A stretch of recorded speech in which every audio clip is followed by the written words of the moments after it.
আর যুদ্ধের আজ রান্নাঘরে থমকে গিয়েছে গ্যাস এবং জ্বালানি তেল সরবরাহ। আর এর জেরে রান্নার গ্যাস এবং পেট্রোল ডিজেলের মতো জিনিসপত্রের দাম বৃদ্ধির আশঙ্কা।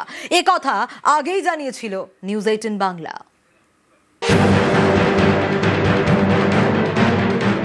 মধ্যপ্রাচ্যে মহারণ, আমেরিকা এবং ইসরায়েলের হামলায় তছনছ ইরান।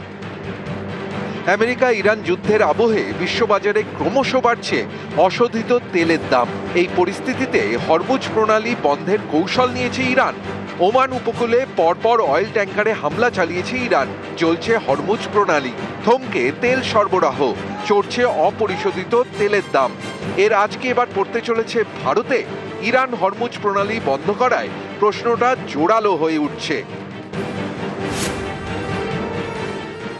রাশিয়ার থেকে আমরা সস্তা একটা সময় তেল পেতাম, সেই সস্তার তেলটা বন্ধ করতে হবে। মধ্যপ্রাচ্য থেকে যে তেল যে দামে পাচ্ছিলাম সেটাও এখন পাবো না, কারণ দাম বেড়ে যাবে। ভেনেজুয়েলা থেকে কবে সেটেলমেন্ট করে তেল আসবে আমরা জানি না। ইম্পোর্ট কস্ট মেনলি হচ্ছে তেলের উপর নির্ভরশীল, তার কিন্তু কস্ট অফ ইনফ্লেশন বাড়তে বাধ্য।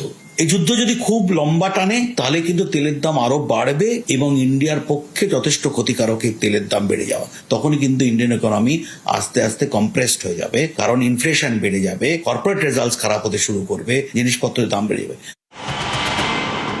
হরমুজ প্রণালীকে বলা হয় বিশ্ব অর্থনীতির লাইফ লাইন। পারস্য উপসাগরে মাত্র 33 কিলোমিটার চওড়া জলপথ, এর গুরুত্ব অপরিসীম। এর উত্তরে ইরান, দক্ষিণে ওমান এবং সংযুক্ত আরব আমিরশাহী। পারস্য এবং ওমান উপসাগরের সঙ্গে আরব সাগরকে যুক্ত করে হরমুজ প্রণালী। এই প্রণালী দিয়ে সৌদি আরব, ইরান, কুয়েত এবং সংযুক্ত আরব আমিরশাহী থেকে অপরিশোধিত তেল রপ্তানি হয়। ভারতের চাহিদার 90% জ্বালানি আমদানি করতে হয়। ভারত যত তেল আমদানি করে তার প্রায় 50% আসে এই হরমুজ প্রণালী হয়ে। যুদ্ধের জেরে সেই হরমুজ প্রণালী দিয়ে তেল আমদানির ধাক্কা খেলে ভারতের জ্বালানির দামে আগুন লাগতে পারে।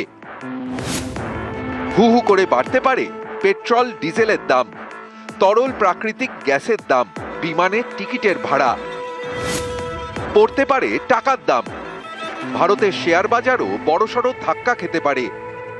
ভারতবর্ষের অর্থনীতিতে শেয়ার বাজারের একটা ভূমিকা আছে। বিদেশি লগ্নিকারীদের ভারতবর্ষের প্রতি যে আস্থা, সেই আস্থাটা একটুখানি হলেও তারা সেই জায়গা থেকে তাদের শেয়ারগুলোকে বিক্রি করতে থাকেন। কিন্তু সাধারণভাবে যারা শেয়ার মার্কেটে ইনভেস্টমেন্ট করেন, যারা ট্র্যাডিশনাল ইনভেস্টার, তারা কিন্তু অতটা প্যানিক করবেন না। তারা চাইবেন যে কম দামে হয়তো আবার নতুন করে কিছু ভালো শেয়ার তারা কিনতে পারবেন। এটা অপরচুনিটি তাদের জন্য।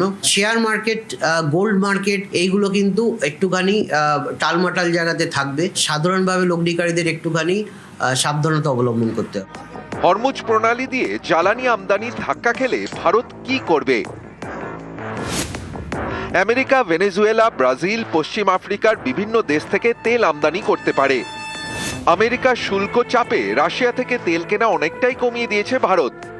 চাহিদা মেটাতে আবার কি সেই রাশিয়া থেকে জ্বালানি কেনা বাড়াবে নয়াদিল্লি? তেমনটা করলে আবার কি ট্রাম্প শুল্কের ভার বাড়িয়ে দিতে পারেন? এ নিয়ে রয়েছে টানাপোড়েন।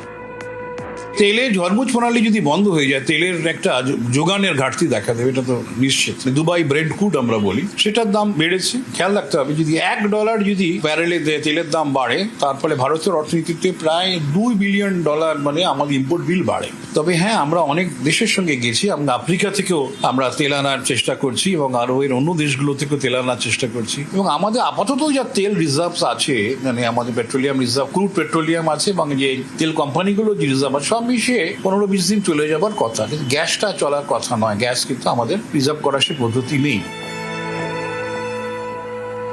নিউজ 18 বাংলা।